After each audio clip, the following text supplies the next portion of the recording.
You are listening to the Real Men Feel Show with your hosts Andy Grant and Appio Hunter. Real Men Feel is all about encouraging men to allow and express all of their emotions. Despite what you may have been taught, all emotions do serve you. Real Men Feel is committed to opening up discussions that most men aren't having, but you certainly don't need to be a man to join us. The Real Men Feel podcast is produced live every Tuesday at 8 p.m. Eastern for your growth and enjoyment. You can find more information about the Real Men Feel movement at realmenfeel.org. Come back often and feel free to add the podcast to your favorite RSS feed or subscribe on iTunes by visiting realmenfeel.org/iTunes. You can also follow us on Twitter at realmenfeel.org and at facebook.com/realmenfeelshow. All links mentioned in each episode are in the show notes found on the blog at realmenfeel.org. This is a weekly program, and your comments, feedback, and participation are welcome during the live show and anytime in the Facebook group, on Twitter, or at realmenfeel.org. Now, let's get into this week's show. Hello, everybody, and welcome to another edition of Real Men Feel. This is your host, Andy Grant. And hey, this is a brand new year of Real Men Feel. And well, actually, it's a brand new year of everything, not just Real Men Feel. But we're very glad you're joining us and taking part. And as we say goodbye to 2017 and welcome in this new year of bright, hopefully bright opportunities and positivity. And there's really no better co-pilot for a show like that than my good friend Appio Hunter. Hey, Andy, Happy New Year, and Happy New Year to everybody who's here tonight. It's good to see everybody. Yeah. I'm glad we're all here and taking space. And again, we are recording this on January 3rd. And the holidays kind of made us do that. We weren't going to get together and do a show on the 1st. And our guest had, this is the first night that our guest was available. And it's also cool because I delayed my normal New Year's Eve rituals just to prove to everyone listening that, you didn't miss it. It doesn't have to be New Year's Eve, and you can be like a company, make your own fiscal year whenever you feel like starting over. And so some of the processes we'll talk about, some of the rituals, they can be in the first day of the year, the first week of the year, the first month of the year. But one thing I always do each year, I get Louise Hayes' calendar of positive thinking calendar, and just her message for the whole year. I want to read it for everybody. It is a new year, time to shine like the stars. This is a wonderful time for reflection, inner growth, and illumination. Let's keep in mind that at any moment, we always have the opportunity to choose love or fear. In moments of fear, we must remember the sun. It is always shining, even when clouds may be obscuring it for a while. Like the sun, the one infinite power is eternally shining its light upon us, even though clouds of negative thinking might temporarily obscure it. This year, may we continually choose to remember the light. So that's from Louise Hay, who's one of the many people we actually passed on in 2017. Right.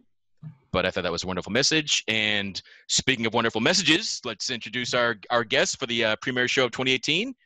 We have the Angel Encourager back. I think this is your third or fourth time, but Pete Cossaboon is here. Hey, how's everybody doing today? Thank you so much for having me, Andy and Appio. I'm so excited about tonight. So I'm Pete Cossaboon, the Angel Encourager. I'm an angelic intuitive medium. I started trying to think of myself as an angelic healer and motivator.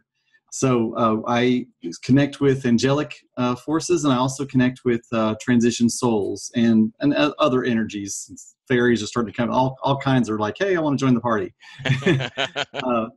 Tonight is on endings and beginnings, I believe, if that's true. And 3 of the archangels have stepped forward, and they would like to kind of be involved. So there's no telling what could happen. I'm very excited. Awesome. I love surprise guests. This is fantastic. Yeah. I always love it when they show up too. It's always a blast. Absolutely. Especially if Michael is around. Michael's a little silent today. Yeah. Michael's not one of the 3, so this is going to be very interesting. It's 3 that I work with, but I've never worked with them together as a trio. So this is going to be rather interesting to see how this really works. Whenever y'all are ready, I'd like to do a little bit of a meditation, just kind of call them in and kind of go from there. Does that resonate with everyone? Yeah, beautiful. Take it away. Awesome. All righty. So let's take 4 deep breaths.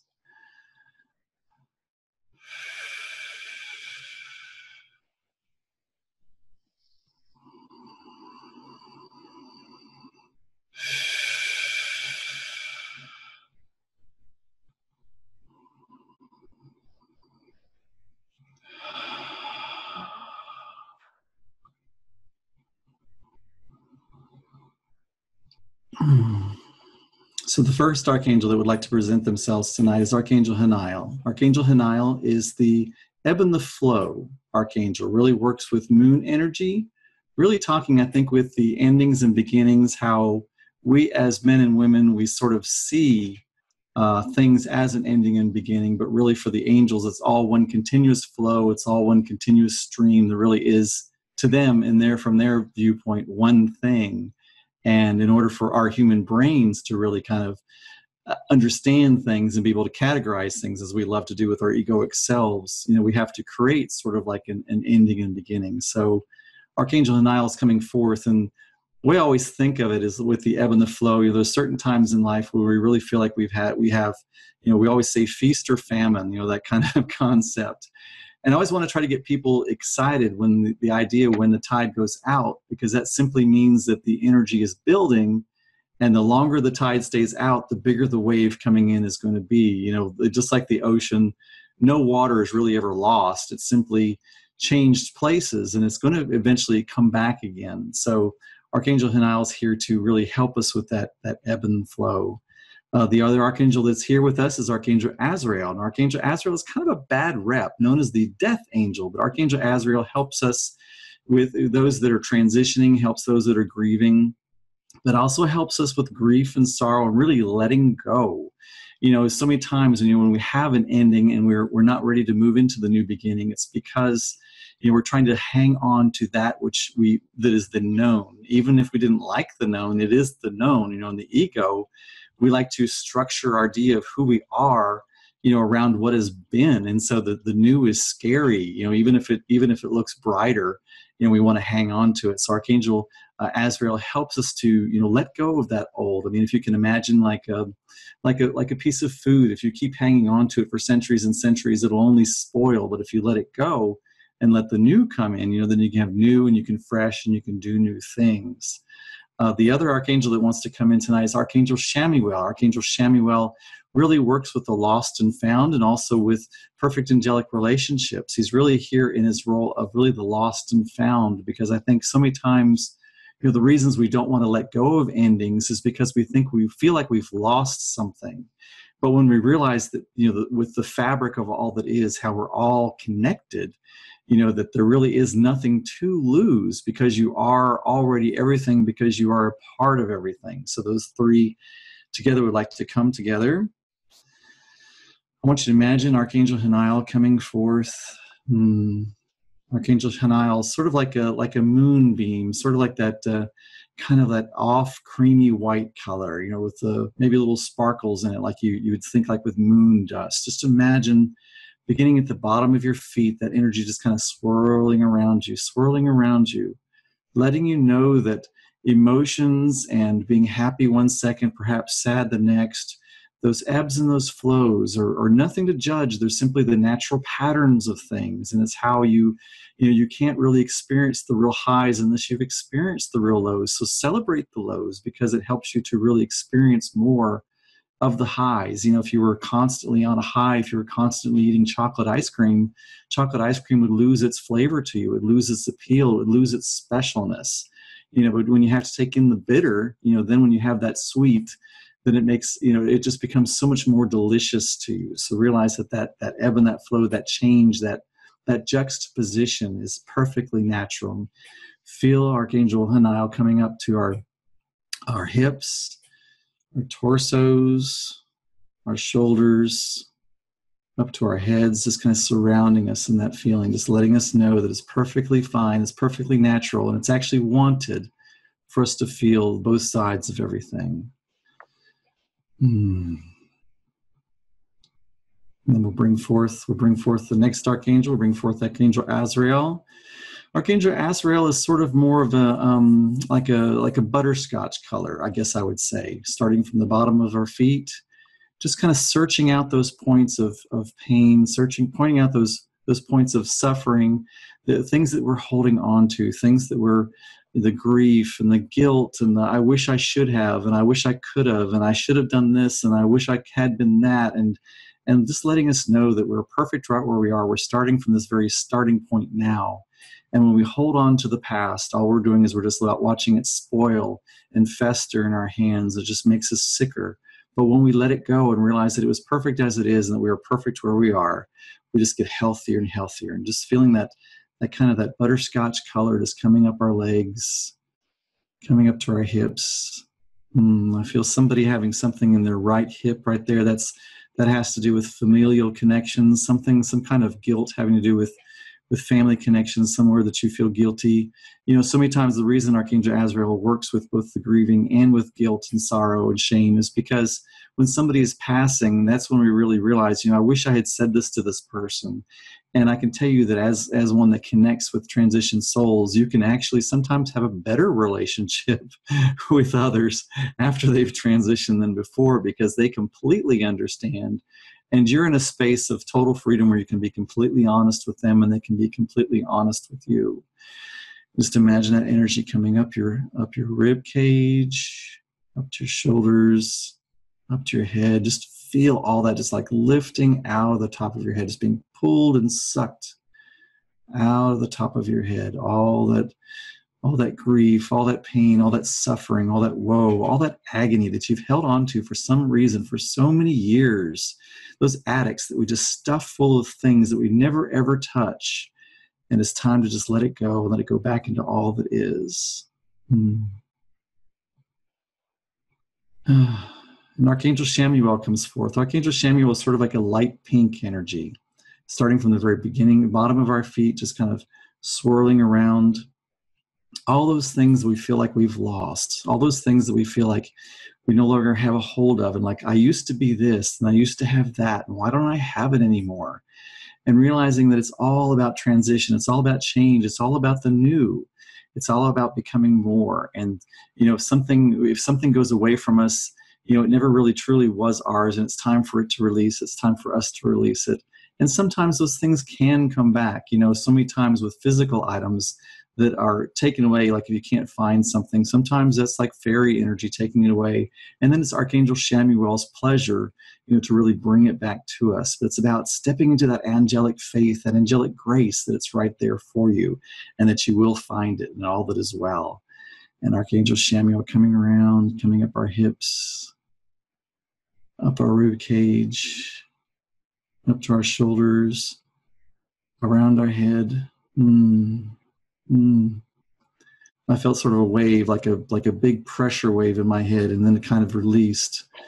Somebody really just kind of like letting go of that, and just really letting go of that feeling of loss, letting go of that feeling of victimhood, and starting to really realize that all is perfect just as you are. You know what I mean? And it's so much about really stepping into angelic grace. So many times when I face something that I humanly don't know how to handle anymore, what I simply do is I say, I turn this over, and I want you to make this gracefully turn out, well. And then I just kind of fall back into that faith. I fall back, I just breathe and fall back into that grace of that all is well, and that all is taken care of. As a human being, all that we really can do is just what we are capable of doing in the moment, and then just letting go of everything else.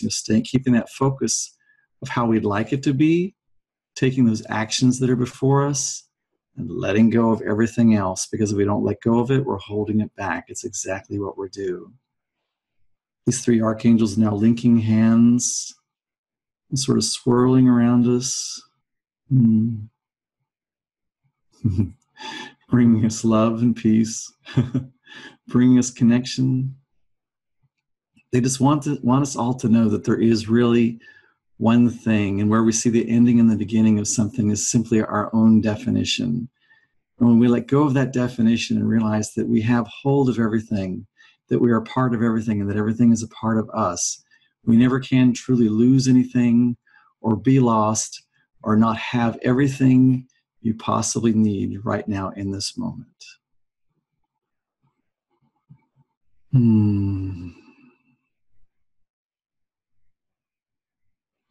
Thank you. Thank you. That was fantastic. That covered everything I had in mind of points to cover and how to let go without feeling like a victim and without blame and guilt, and like, yep, it's all good. We're done. Thanks everybody right now. So anyone listening, if you joined halfway through that, if you're listening and you're not in a place to really take that in, give yourself the time and space to listen to that meditation again and feel that energy, allow those shifts to happen. And yeah, I thought that was just beautiful. Thank you, Pete. Well, thank you. Thank you for allowing them to come forward through me. I feel like the luckiest man in the world. Do they ever speak up at inconvenient times when you kind of wish? Sex is the weirdest time for them to speak up. I still have issues with that. But they're so, I don't know, yeah, they're there all the time. And yes, yeah, they do. Cool. Absolutely. That's funny because Pete, you and I have had conversations about that before. Yes, we have. Very hilarious. Yes. Yeah, because one thing I've noticed in myself and in other people, you know, when you get to the end of the year, especially if it's a year you're glad it's over, and you kind of can be full of guilt and blame and shame and victimhood, and what I loved about that experience was just, it's an easy way to let it go without being attached to it, without forcing it out of you, without the attachment to it is the best way I can say it. I know, and we truly figure out who we are, and like they're always showing me, like all the time, repeatedly, that there's this big mansion just full of every resource and full of every person that we could possibly need, right there at our beck and call. But we, for some reason, want to live in the guard shack in front with no plumbing. It's really us that doesn't step into knowing that. We think that everything is all up to us, like everything, like, we just put all this pressure on ourselves. Like, I'm the one that has to perform, and I'm the one that has to do this, and I'm the one that has to do that. In the current career I'm in, it's so much the machismo of, you gotta take these action steps, you gotta do this and you gotta do that. And it's so much when I, my most stellar moments have been when I took a 10-minute nap in my car and then walk out and everything just kind of falls into place, It's called not just detaching, but sharpening the saw. Like what Stephen Covey referred to in his famous work, the 7 habits of highly effective people. One of those habits is to sharpen the saw, and we frequently forget to step back and to give ourselves the space and the time, even if it's 5 or 10 minutes, to detach, reconnect, detach from the stuff that's driving us crazy, reconnect with ourselves and with our space and with that grounded center which each of us has, that allows that moment of brilliance to shine. I know that your thing, oftentimes when we speak and when you are doing, you are acting in the full capacity of the angel encourager, brilliance is one of the frequent words that comes up, and one of the frequent subjects that the archangels themselves like to touch on a lot. I would love for you to kind of share your perspective on brilliance, particularly as a perspective of letting go of the old and welcoming the new, or welcoming the now, and how to step into your brilliance into the now. Well, so, and I think the reason they really like to work through me is because I'm sort of a little bit of a math and physics geek. And we all are just kind of light energy. So I really totally just kind of get into this. And let me say that I see each of us as almost like a facet of a gem, and each one of us refracts that light in our own special way. That's why there's 7 billion of us. That's why we're not all the same person, because we're all, experiencing the divine really in our own special flavor. And we're really kind of revealing to the divine itself who it is and what is possible. It's almost like I see the divine as like this child that's learning about itself. It's this very interesting sort of snaking its tail kind of concept, if you will, and I think that if I were to define evil or the devil or whatever you would think of as negative energy, for me, it would be about fear, anxiety, worry, doubt. It would be what holds us back. It would be what dims our light. It would be what causes, like a shadow upon our brilliance, if you were. And that's, so that's the only energy that I really give, the devil, or however you want to really talk about it, simply about shading, almost like a lantern, and just kind of shade, your full brilliance and who you are, and allowing yourself to shine. And I think that, especially right now, and I think especially with your show that you're doing, it's about each of us, especially you guys, really learning how to sort of unshield that light and allowing it to go out there, because it can be a very scary thing, to really kind of let your full brilliance out there. And because we have all these ego structures that come up of, I don't know anything, and why am I how can I be the one saying this, and these other people are so much more brilliant, or whatever goes through your brain, or I'm too old, or I'm too young, or I'm too big, or too small, or blah blah blah, whatever you go little cachet we want to throw in front of ourselves at that very moment. So yeah, brilliance. And as you know, I've run a program called Boost Your Brilliance. So I love that you're really calling to that, Appio, because it is a subject that they really love to come to, because the angels just think of us as just these superstars. There's this sort of like idea, if you study like the history of angels, there's been sort of like this idea of them being like these almost semi-deities, and almost like they're above us, and almost like they're in control of us, and they are powerful over us. But really, in truth, the angels are really there as our henchmen. They're there as our helpers. They know that we come from the divine, and we have willingly decided to sort of dim our own life in this human experience. And because of that, they think we rock, because they're like, they know who we are, and they're like, you have been willing to spend however much time you're here on this earth as, maybe this sounds wrong, but as a diminished being from what you truly are, simply for the expansion of the universe, simply to bring more to all that is. So they're like, we're there to help you every step of the way. The Bible even talks about thousands, tens of thousands of angels sitting right there on your lips, just waiting for the expression of what you will call forth. But the thing is, they give no value to what we call forth. In other words, if we call forth a rock hitting a window, they think that's just as amazing as getting a diamond ring. To them, it's the same. There's no judgment one or the other. So when we call something forth, they're like, okay, So it's really, really important for your word and what you speak forth and what you think and what you feel. And they're always showing me like the most important, the most valuable real estate on this planet is this real estate right in between here, because it's us that makes that I think it's $150,000 per square foot apartment in Shanghai worth. Who says that's worth that much money? This right here does.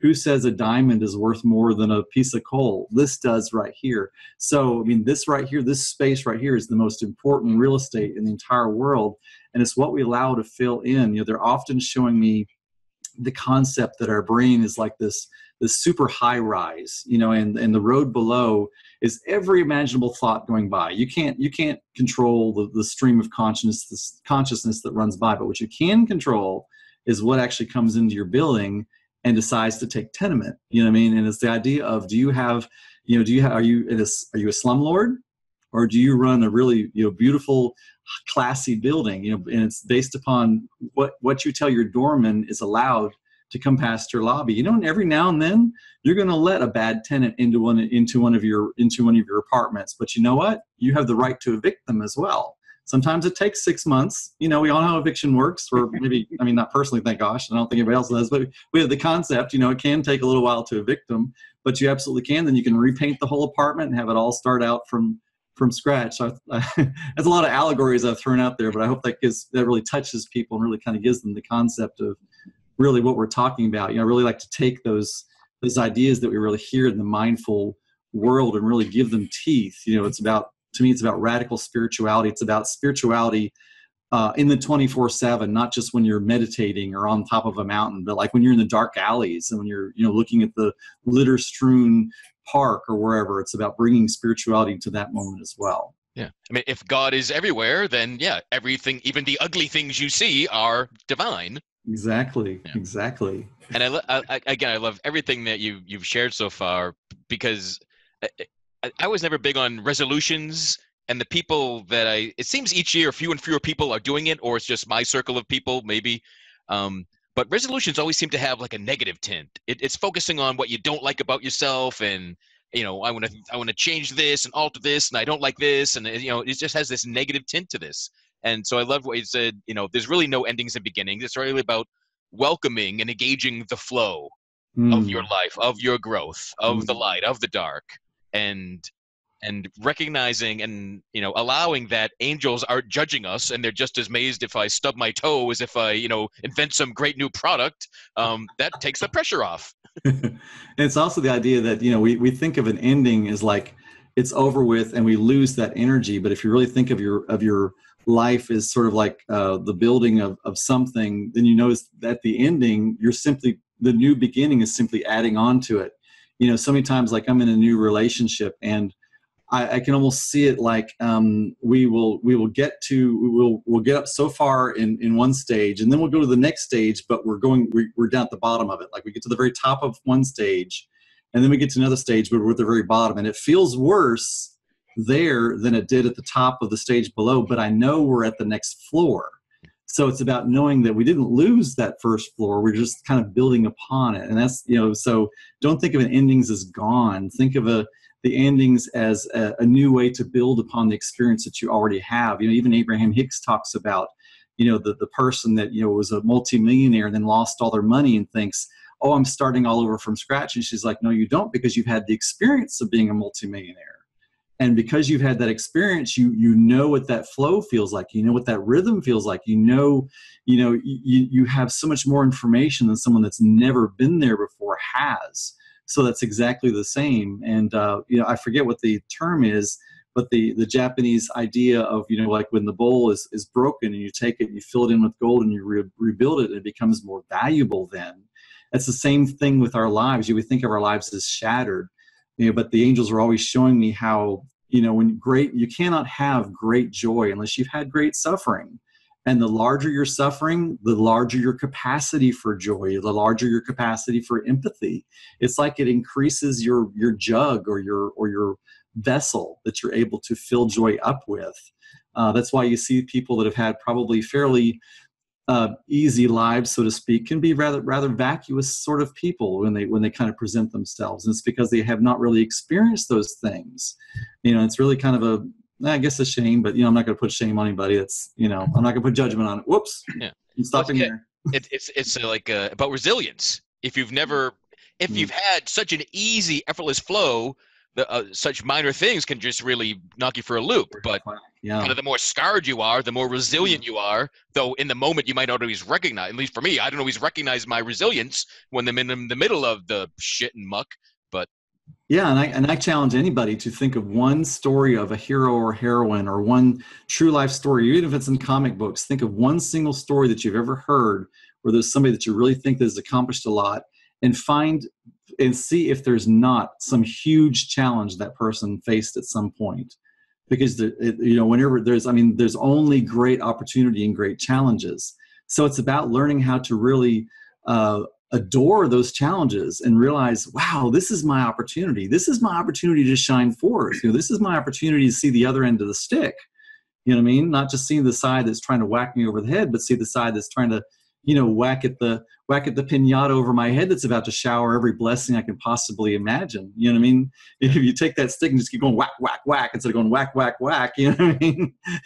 There's two ends to that stick. So it's about really realizing that. And like I say, try to in your mind for 1 second to think of anybody that you really respect, that you really think has become successful, has really accomplished so much. And then go back through their life story and find out there's going to be some kind of great challenge of some kind that they faced. Yeah. I mean, it's the archetype of the hero's journey. And if you had a hero that was born heroic, everything was easy, it's to be the most boring story and it would never be retold. Right. Absolutely. Yeah. Everybody loves the underdog story, don't we? Yeah. Because, and again, Lev, how you put it, the angels are proud of us and amazed because we're all underdogs by taking our infinite selves and putting them into a finite container to be challenged. That's that takes a lot of courage and resiliency and bravery that a lot of people, especially in their challenging times, don't see that. Right. And we're already so victorious. I mean, if you listen to Gary Vee, he talks about how, just being born is such a huge, it's such a tiny percentage of chance that you even would have been born. And then, to be born, especially for us, in a nation where we really have so many rights and abilities to do so many things. I mean, we're just like, we're at the top of the top of the top of the top. We're just, and it's not about feeling guilty about that, but it's just realizing how incredibly blessed we are, and really kind of, moving out of those, spaces where, we get a flat tire or whatever happens. And, we're like, oh, and realize, well, gosh, at least I have a tire, right? At least I had a car to begin with. Yeah, that's true. I had somewhere to go. In fact, somebody just within the past couple of days was telling me about a meme that they saw that really kind of helped shed light on perspective of how, a person with the Maserati, with a beautiful, gorgeous, $200,000 Maserati, it was broken down, and somebody in a Beamer was driving by, and it's like, oh, I wish I had that. And then, the person who sees the Beamer driving by, who's driving a Honda, is like, oh, I wish I had that. And the person who's riding on a motorcycle looks at the Honda, is like, oh, I wish I had that. And it kind of goes on down to the person who's sitting in the hospital, unable to move because their legs have just been broken, looking at the person on the beat up bicycle, or walking with a beat up bicycle, and saying, I wish I could walk. So that kind of just reminded me of how we're always looking. That's a very human tendency to always kind of like look and wish for something else rather than appreciating what's here and right now.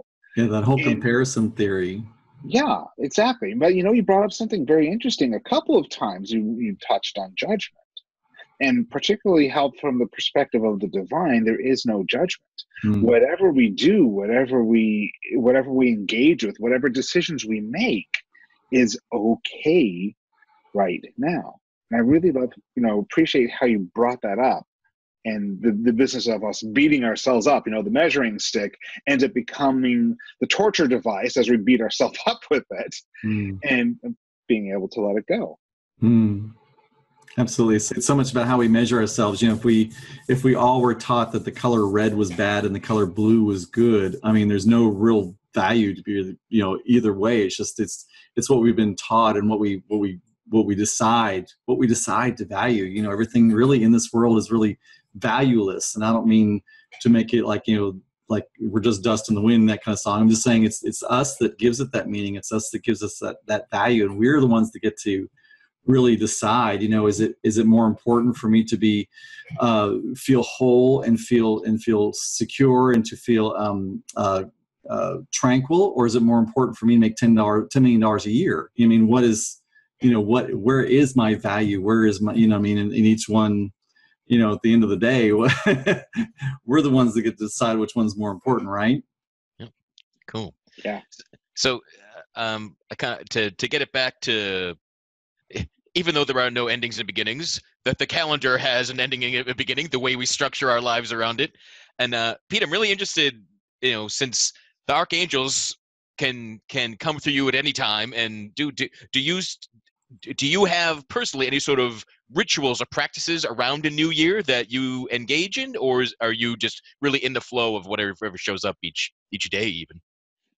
So, yeah, I mean, it's so much about the patterns that you really create for yourself, and I think one thing that can be really not harmful, but one thing that, once you really kind of get yourself in that state and that flow, you can kind of forget to keep those things going. For me, it's about taking that, filling up one full sheet of gratitude and taking a 10-minute meditation. And I do this meditation. We can actually, it would be kind of cool maybe to end the session with what I do, where I bring forth the 4 cardinal archangels and I surround myself with them, every single day. So that's something that I do. But I think mainly it's about, RuPaul once said that he's always meditating. And I think I understand what he's saying, because it's always about sort of getting yourself or really checking yourself against, am I being mindful, and am I making whatever is happening in front of me more important than me and more important than my state of being? because you can, I've met people, I met a person that's, is what you would consider to be the ultimate of success, and was really so despondent, so it's like there's no point that you reach in your life where you're just going to automatically, feel like you're in the best place. It's about your own personal state of being and how you experience it. So I think it's about how in every single moment, as much as you can, about finding that sort of focal point of what is mindfulness and for me, and what is really important, and that divining stick of really discovering in yourself. I know for me, like if spirit doesn't want me to do something, or if spirit sees something bad, I get like a pit in my stomach. And if they're excited about something, I feel like these tickles on my shoulders. It's almost like the angels just dancing on my shoulders. Or I'll see like repeated numbers, or I'll see flashes of blue, which is Archangel Michael. But I know what my signs are, or a bird flying in front of my windshield.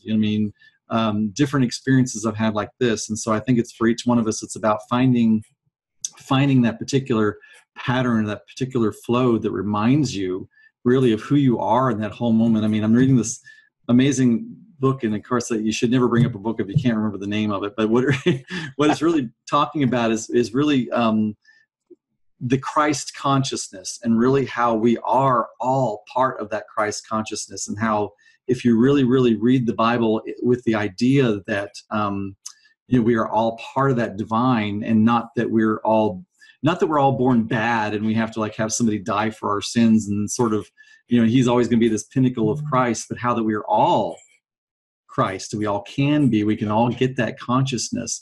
And I think when you realize that, you take so much more pride in yourself, and you take so much more, what's the word? You're so much more, mindful is the only word I can think of your actions in every moment of, I am part of the divine. Number one, I don't have to be worried about this, but I'm also kind of expressing the divine in every moment. I know I feel like I've kind of rambled, but your ramblings are wonderful. And we do that all the time on the show anyway. So yeah, that's why we have no clock. There's no clock. It's made up. That's all judgment. exactly. Cool. So Appio, what about you? Do you have anything that a personal practice or ritual that you do each new year? Well, it's interesting, because when I was thinking about the rituals that I incorporate, I'm a big fan of rituals, but as far as a New Year ritual, it's almost, I would say that the ritual is checking in to see if there's a ritual that makes sense, letting go of rituals that no longer serve me, and looking for rituals that serve me now. It is very much about being here and now in the moment, and seeing and letting go of what no longer serves me, and embracing what does now. So that, I would say, that is the ritual, and it's especially true at the beginning of the year, when we have this big calendar reminder that it's that we're at that particular point. Beyond that, it's really I've never been a fan of resolutions, although I, in a little blog post I put up on January 1st, I did say, if you are a fan of resolutions, then I challenge everybody to resolve to connect with yourself, connect with your courage, connect with the divine, connect with others, and simultaneously disconnect from fear, disconnect from the things that no longer serve you. And you can also resolve to be authentic and to be real. You can resolve to feel good about whatever circumstances that you are in right now. It doesn't matter. You can always find something to feel good about. So those are the things for me. If you're going to make a resolution, resolve for things like that. And you brought up an interesting point, Pete, about the resolutions oftentimes focus on the negative. It's like on all the bad things about a self, and I'm going to improve. Oh, I'm going to lose weight. I'm going to, do this or that or whatever.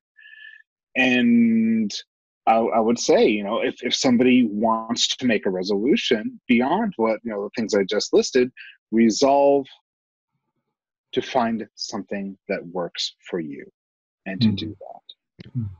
without judgment. Right. Because I mean, it's both of the dualies that we know: action, feeling first, manifestation second. So you resolve to choose your best feeling as opposed to stuff or negative changes or anything like that. Yeah, Yes. you know, when you're doing that, what you're really sort of doing is like there's sort of like this. I see it as a bubble around us, and it's that creative space that's around us, and it's about us. It's sort of like the idea of like when you're at the ocean and you dig a hole in the sand, then it fills in with seawater.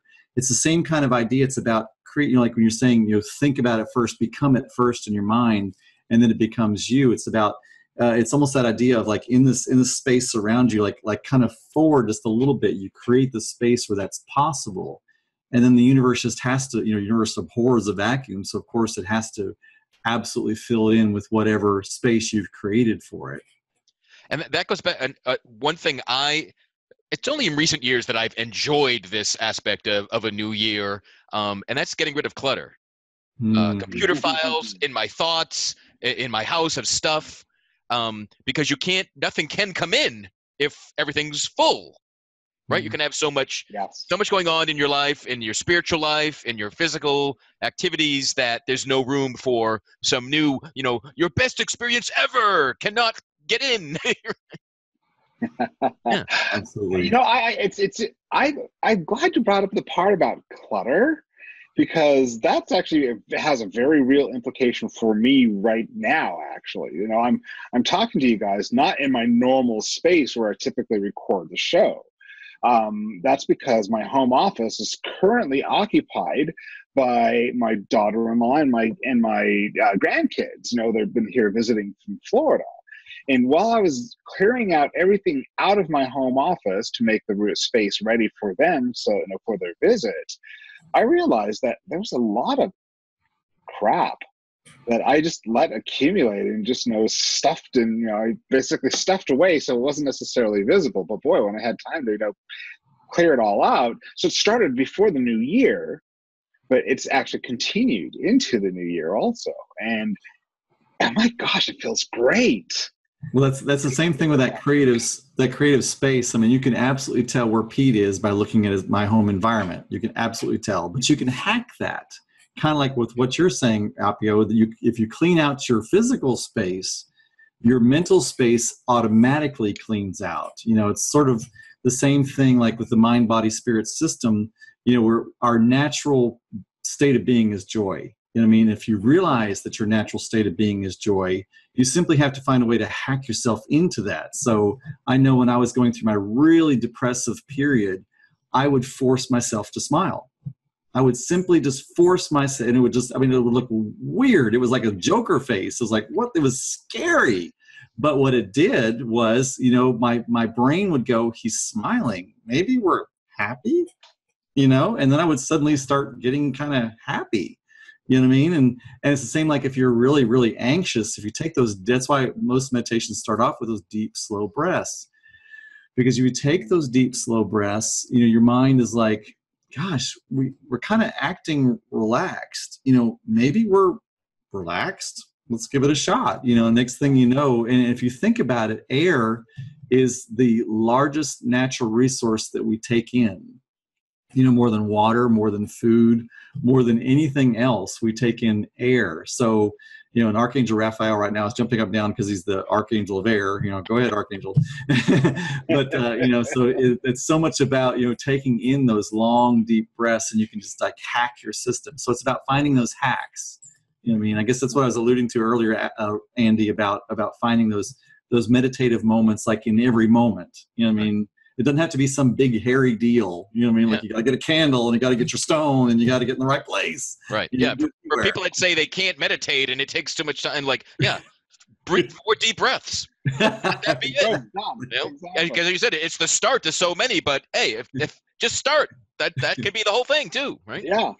Actually, my gratitude, my morning ritual of expressing gratitude, or for just simply 5 minutes, that to me is a form of meditation. And I that centers me, that grounds me. And even when I go through those really dark times, which with the past couple of months have been extremely challenging for me with, the seasonal affective disorder that I have to deal with on a yearly basis. That I've still been able to find that space of gratitude and, to be there. And what's beautiful about that is that you can do it in any moment. You can be in the middle of something super stressful and to pause just to say, okay, I'm grateful for this, grateful for that, I'm grateful for that. Boom, done. The 4 deep breaths, the 3 expressions of gratitude, whatever it is, quick meditation, a quick pause helps to reset the mind. So they're coming up to me with the idea of the endings and the beginnings, Appio. I'm so glad you said that, because the Archangel's just like screaming in my ear right now. So, you realize that you have this seasonal disorder. So I think there's immense value to realizing where you are, and people that feel like they're sick and they go to the doctor and the doctor says it's just all in your head and whatever, and then they finally find out I have whatever it is. Whatever it might be. That's amazing. But the next step is letting go of that identity. You know what I mean? So it's that ending and then the new beginning. It's so important to reach that platform where you realize, I'm not crazy. I am this. I do have this. This does affect me. But then the next step is going into a new beginning where you're like, but that's not who I am. That doesn't define me. I am this new thing. So does that make sense to you? Absolutely, makes perfect sense. In fact, before we started recording, I was mentioning how most years I've been able to keep progressing to a point where most years it doesn't affect me nearly as bad. But for whatever reason, this year the cycle it's almost like it's a new version of the cycle. Kind of like we built up starting at a new platform, and wham. But again, recognizing it, being able to cycle through it and keep moving up, keep stepping up. And I don't want to get too weird and spiritual and stuff like that, but there are forces out there that really want to hold. I mean, their whole idea is to hold us back. So it's almost like you have reached this new level, and now they have to sort of intensify, this easy, quick button on you. It's and I've kind of tuned into this before. It's almost like I see this control panel with this being, and each one of us has this control panel where we have certain buttons, certain dials, and certain switches that work for us. But when we can somehow tune in, we can see. It's almost like you can sort of see the pattern of when I have this thought, that happens, and so on and so forth, where you can start seeing the buttons being pushed. And when you realize that, that's when you can start hacking the system, and you can kind of be like, aha, I see you. I see what you're trying to do right there. And I can change that around. I can push another dial. You know what I mean? So I celebrate you, Appio, that you've reached the point of where they're trying to tear you down even harder, because that means you're stronger and you're at that next level. And that's exciting.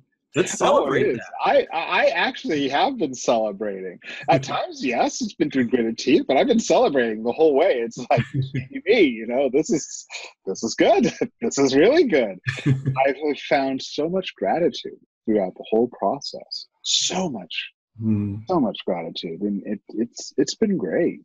Yeah. It really has been. It's not my show, but if we're going to end, I know, Appio, you need to go at 9, and I feel terrible. I'm the guest, but if you want me to end with that meditation, it's because how long does it take? Sorry. Oh, how long does it take? Because we still have about probably about 7 minutes, 6-7 minutes, cool. Something like that. Well, Andy, why don't you jump in really quick with one of your rituals? Well, Pete mentioned that joy is our natural state. So one thing I've been doing for a few years is a happiness jar, which is, I have mine right here, and it doesn't have to be tied to New Year's Eve at all. But the idea is just you make this. I just have a small mason jar, and I bedazzled it a little bit. But it's just at any wonderful moment, I write down what's wonderful, stick it in the jar, and you could go and open it on a day you're not feeling well. I like to go through them around New Year's Eve. You could do it on your birthday, but anytime. There are no rules. You define the rules and make it different each time. The first time I did this, I overflowed my jar so quickly, but I had the rule that I had to wait a year. So I left it and forgot about it. I like totally missed the first anniversary of doing it and did nothing. This year, this is all of 2017 on my happiness things, because this year was full of challenges, and there, 4 or 5 months I didn't put anything in this jar. So I'm going to randomly take something out. Ooh, Excellent Hanukkah, Festivus, and Christmas for 2017. So this is really a recent one that I wrote, but we did. We really celebrated Hanukkah, Christmas, and Festivus, the made-up Seinfeld holiday. We did all 3 this year, and it was a blast. So again, a year that had some really dark times. I didn't know if I'd get through this year, but it ended on such a fantastic note. But again, that happiness jar is just it's a structure that anyone can define the rituals and timing around it. So that's a cool thing that I like, because you can just do it whenever you feel like it. Yeah. But yeah, so with that, and I'll share more. I did some research, and so for listeners that are looking for more rituals or practices to try at any time, because again, you can make your own fiscal year and decide when your new year starts for you. But they'll share more on the blog at realmenfeel.org. We'll share some things there, because I think we should take advantage of the archangels while we have them. All right. Are you all ready? Yeah, go for it. Okay. Yes. So this is a meditation I do really every day with the 4 cardinal archangels. If you sort of kind of get this idea of that we are so surrounded, we're so supported. These 4 cardinal archangels are known as the different winds, I guess you'd say. They each have their own element too: fire, water, earth, air, as well. So they're completely surrounded. So what I'd like for everybody to do is just kind of put your feet firmly on the ground. I'd like you to imagine a very bright shaft of light coming down out of the sky, coming down through your crown chakra, go down the right side of your body, down your right foot into the earth, and back up into your left foot and back up the left side of your body, and then joining into that shaft of light. And as it passes through Mother Earth, imagine Mother Earth filtering out all the gunk that's going in there. It's amazing. I'm right now getting the smell of roses, which is Archangel Azrael, who is not one of the archangels or the cardinal archangels, but I guess he wants to come forth. He's the Archangel of Laughter. So he's coming forth right now. Interesting. So if you ever smell roses, it's Archangel Azrael, the Archangel of Laughter. Okay. So I want you to imagine with your root chakra, imagine the sun energy coming into your root chakra, and imagine just filling up with energy, almost to where you like feel this like pressure in your root chakra. Imagine just let it fill up with pressure. Just let it fill up and build up until all of a sudden that energy has to like shoot right back out to the sun from your root chakra. And now the same with your sacral chakra. Imagine the sun's energy coming into the sacral chakra, just filling up and just filling up all this energy, just filling it up, just burst back out again. And now your solar plexus chakra, imagine it filling up with the sun's energy, filling up, just expanding, pressure, and this will just burst back out to the sun. Now the same with your heart chakra. Imagine it just filling up, and then just bursting back out to the sun. Your throat chakra, filling up with energy, feeling that pressure, feeling it, and just burst back out to the sun. And your third eye chakra, building up with energy, building up, just feeling your head almost as like trying to expand, and then it shoots back out to the sun. And then your crown chakra, imagine just filling up with all this energy, filling up from the sun. And then it comes out the top of your head. And as it comes out the top of your head, imagine ashes coming out. As all those thoughts and all those ideas and all those feelings and things that you're just ready to let go, just shoot out. And now to our right side stands Archangel Michael. Imagine the energy or the wing of Archangel Michael, his left wing, coming down over us. And he's bestowing us with strength, protection, and motivation. Imagine that wing going all the way down to your feet. Archangel Uriel in front. Archangel Uriel takes his wing and he brings it over us, bringing us energy, wisdom, and focus. Archangel Gabriel to the left. His right wing comes around us, giving us inspiration, creativity, and boldness. Archangel Raphael behind. His wing comes around us, giving us perfect angelic health, safe travels, and teaching us how to walk in faith. Now imagine in front Archangel Nathaniel. He's creating the path towards our wants, needs, and desires. Mother Earth below is supporting us, nurturing us, nourishing us, bringing forth all the resources for our wants, needs, and desires. The Shekinah up above, which is the mother energy of God, connecting us with all that is. We're completely surrounded, supported, nurtured, nourished, and called forth to be all that we truly are. Namaste. I recognize the God in each of you.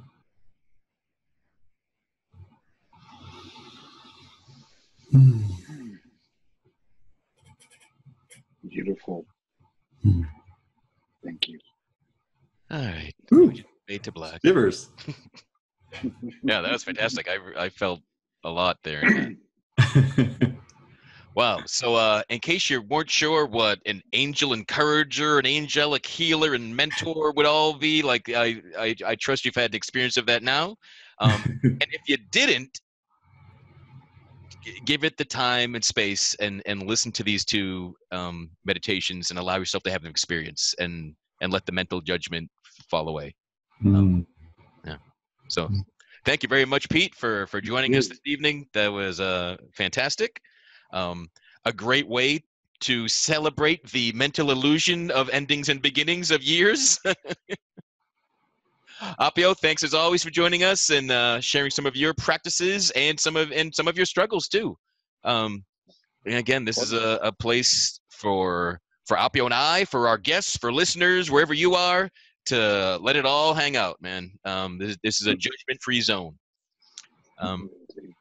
So we'll be live next Tuesday, January 9th. We're going to have our second panel of men gathering together to speak about the sexual harassment, which just has continued. It hasn't stopped. It had a little bit of a holiday break, perhaps, but this certainly has continued with more men being called out, more men apologizing, more jobs lost, more women stepping forward since we had our initial discussion in December.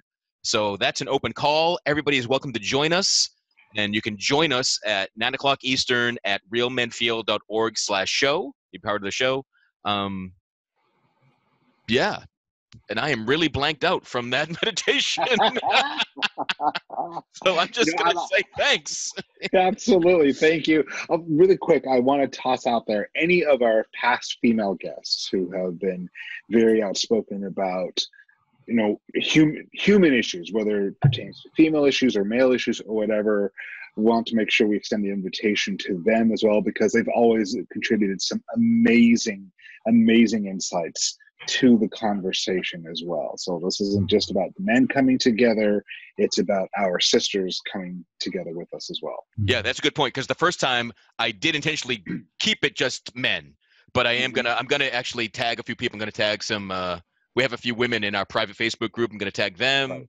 Lori will probably be showing up because she didn't like that she was kept away from the first discussion. But again, so thanks for listening, for tuning in. I hope you had a fantastic experience tonight, because that's really what we wanted to bring you, was more than talk, more than theory, to have an experience.